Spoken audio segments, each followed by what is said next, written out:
Paulo Régulos Neves Freire nasceu em 19 de setembro de 1921 no Recife, capital do estado de Pernambuco. Filho de Joaquim Temistocles Freire e Edeltrudes Neves Freire, Paulo cresceu em uma família de classe média, porém vivenciou pobreza e fome na sua Essa experiência, entendi, que foi uma experiência de um lado de fome, do outro uma experiência de discriminação. Eu via, por exemplo, como os meninos de classe média abastada, por exemplo, discriminavam os meus colegas, meus amigos, filhos de camponeses, por exemplo.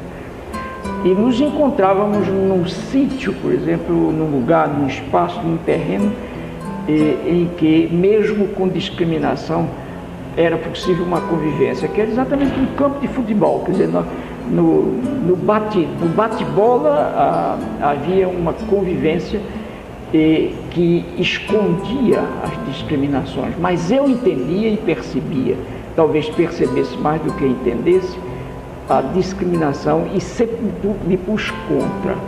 Entende? Quer dizer, desde menino que eu quase que me arrepiava diante de qualquer manifestação discriminatória, não importa de quê. Discriminação, até já naquela época, discriminação religiosa me irritava a discriminação racial, me irritava a discriminação contra a classe, por exemplo, que eu não entendia como classe, mas entendia como menino pobre, por exemplo, contra o menino pobre, contra o menino preto, etc. No ano de 1931, a família Freire mudou-se para a cidade de Jaboatão e, ao retornarem, Paulo continua seus estudos na escola Oswaldo Cruz. Aos 22 anos, ele ingressou na Faculdade de Direito da Universidade Federal de Pernambuco e, em 1944, casou-se com Elza Maria Costa Oliveira. Elza era uma grande educadora e que, inclusive, não acreditava que eu fosse outra coisa que não educador mesmo. Quer dizer, eu me lembro de uns sonhos que eu andei tendo na minha mocidade de ser juiz de direito, de fazer uma carreira por aí, e ela me dizia, rindo, apesar de todo o respeito que eu tenho pela magistratura, eu acho que você é mesmo um educador. E assim teve seus 5 filhos, Lutigardes, Joaquim, Maria de Fátima, Maria Madalena e Maria Cristina. Nessa mesma época, Paulo Freire atuava como professor de português no Colégio Oswaldo Cruz e de Filosofia da Educação na Escola de Belas Artes da Universidade Federal de Pernambuco. No ano de 1947, ele assumiu o cargo de diretor e, logo após, de superintendente do setor de Educação e Cultura do SESI, Serviço Social da Indústria, onde teve seu primeiro contato com a educação de adultos e trabalhadores. Em 1958, foi realizado no estado do Rio de Janeiro o 2º Congresso Nacional de Educação de Adultos, e lá, Paulo Freire firmou-se como educador progressista. Já em 1959, Paulo escreveu o artigo Educação e a Atualidade Brasileira. Na década de 60, Paulo Freire usou sua crença na educação e desenvolveu um método de alfabetização para adultos. Esse método obedeceu todas as normas linguísticas e foi muito importante para o desenvolvimento da alfabetização em adultos. E um dia nós nos encontramos e ele disse, Ariano, eu quero ir na sua casa porque eu quero lhe submeter a você um método que eu desenvolvi para a alfabetização de adultos. Ele mostrou o universo do que ele chamava as palavras geradoras, né? E ao mesmo tempo que ele exibia uma imagem projetada, vinha a parte da palavra decomposta, né? E eu achei uma coisa extraordinária. Só Agora, quando terminou, ele perguntou a opinião, eu disse: Paulo, achei uma coisa admirável, estou entusiasmado agora. Tem uma observação a lhe fazer contra. Ele disse: o que é? Eu digo: é que eu acho que a parte plástica não está correspondendo à extraordinária qualidade do método. Aí ele disse: o que é que você me sugere? Eu disse: eu lhe sugiro Francisco Brenan.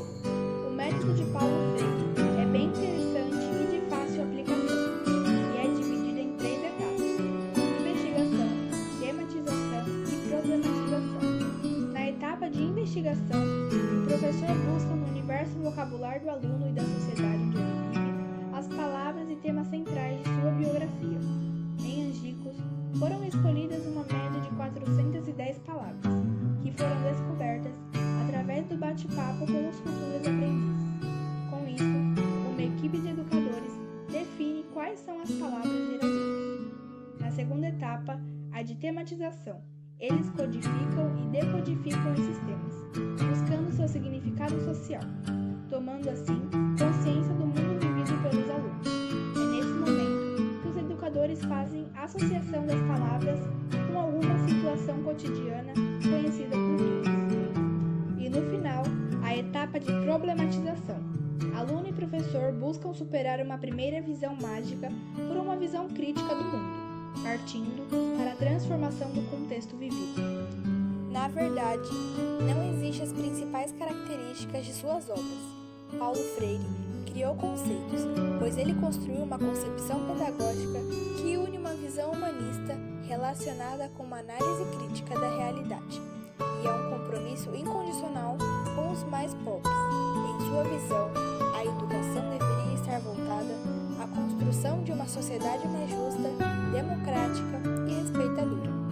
Freire defendia que o professor deve não apenas transmitir conteúdos, mas também ensinar a pensar certo, a criticar o que ler, a pesquisar, ser curioso e, acima de tudo, respeitar os saberes do aluno.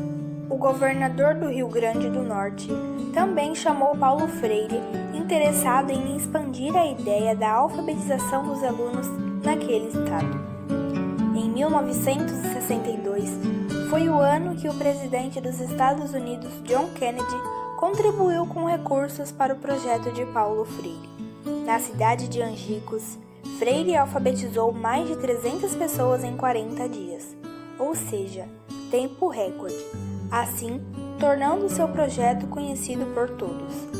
A sua técnica de ensino gerava expectativas de transformação democrática para alguns e para outros preocupação. Freire era um socialista cristão ligado à teologia da libertação, que era uma tendência da Igreja Católica. A aula de encerramento do curso aconteceu em 2 de abril de 1963. O presidente Jango e o general Castelo Branco estiveram lá no encerramento e viram de perto o resultado do projeto. Assim, em janeiro de 1964, Jango decretou a criação do PNA, Programa Nacional de Alfabetização, que pretendiam cumprir a alfabetização de 5 milhões de pessoas. Existiu uma época em que as pessoas analfabetas não poderiam votar. O plano de Paulo e Jango foram frustrados, pois em 1º de abril de 1964, os militares deram um golpe no Estado. O general Castelo Branco foi impostado como o primeiro presidente da ditadura. PNA foi extinto e Paulo Freire preso. Freire ficou encarcerado por 70 dias em 2 períodos. Em setembro, Paulo ficou exilado na Baixada da Bolívia e de lá partiu para La Paz. Dias depois da sua chegada à Bolívia, também sofreu um golpe militar e novamente Paulo deixou o país. Exilado, ele e sua família viveram no Chile, Estados Unidos e na Suíça. No Chile, Freire trabalhou para o governo com a educação de camponeses. Foi lá também, no ano de 1968, que Paulo Freire escreveu sua obra mais conhecida como Pedagogia do Oprimido. No final do mesmo ano, a ditadura militar brasileira decretou o AI-5, fechou o Congresso Nacional e impôs censura sobre os meios de comunicação. Paulo Freire se antecipou ao golpe no Chile em 1973 e assim, em 1969, ele mudou para os Estados Unidos, onde foi dar aula em Harvard.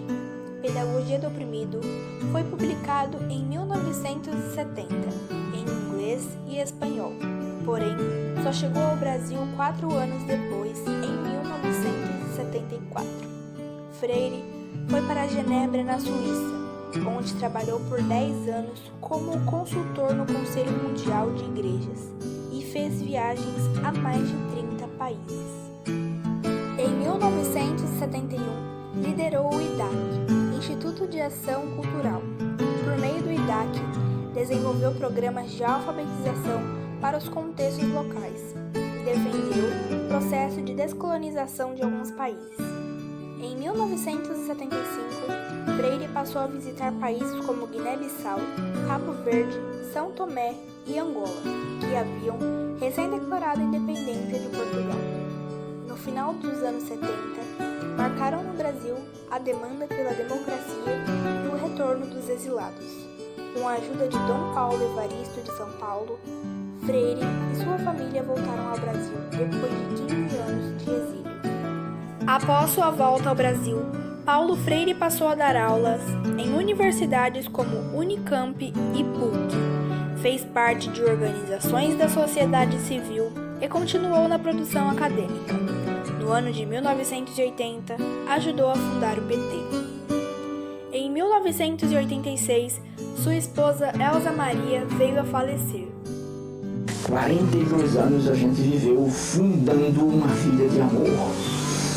Sem hiatos, mas com, às vezes, tristeza, com tristeza, às vezes dura, dos dois, com mágoas, possivelmente dela, de mim, não minhas dela.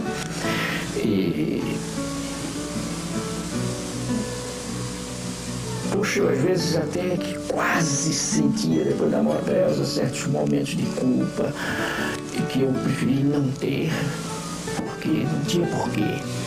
Porque, afinal de contas, vivemos bravamente os dois, criando um mundo de alegria junto com os filhos que nós trouxemos para o mundo. E 2 anos após sua morte, o educador casou-se novamente com a pernambucana Ana Maria Araújo, apelidada de Nita. Ele a conhecia desde a infância e ela era sua orientada no programa de mestrado da Pontifácia, Unidade Católica de São Paulo, onde Paulo Freire atuava como professor. Ambas as esposas foram de extrema importância em sua carreira. Paulo Freire continuou em atividade até 2 de maio de 1997, quando morreu de um ataque cardíaco. Publicou dezenas de livros em vida e sua obra póstuma foi responsabilidade de sua segunda esposa, Nita, onde se casaram em 1988. Paulo Freire recebeu o título de doutor honoris causa em 48 universidades pelo mundo todo e, assim, foi declarado patrono da educação em 2012. A Pedagogia do Oprimido foi traduzida em mais de 20 idiomas. Era a 3ª obra mais citada no mundo na área de humanas. E até os dias de hoje, o educador Paulo Freire é considerado por especialistas um dos principais educadores da história da humanidade. Algumas frases de Paulo Freire. A educação é um ato de amor, por isso um ato de coragem. Não pode temer o debate, a análise da realidade. Não pode fugir à discussão criadora, sob pena de ser uma farsa. Ninguém ignora tudo, ninguém sabe tudo. Todos nós ignoramos alguma coisa, por isso aprendemos sempre. Quando a educação não é libertadora, o sonho do oprimido é ser o opressor. A educação não transforma o mundo. A educação muda pessoas e pessoas mudam o mundo.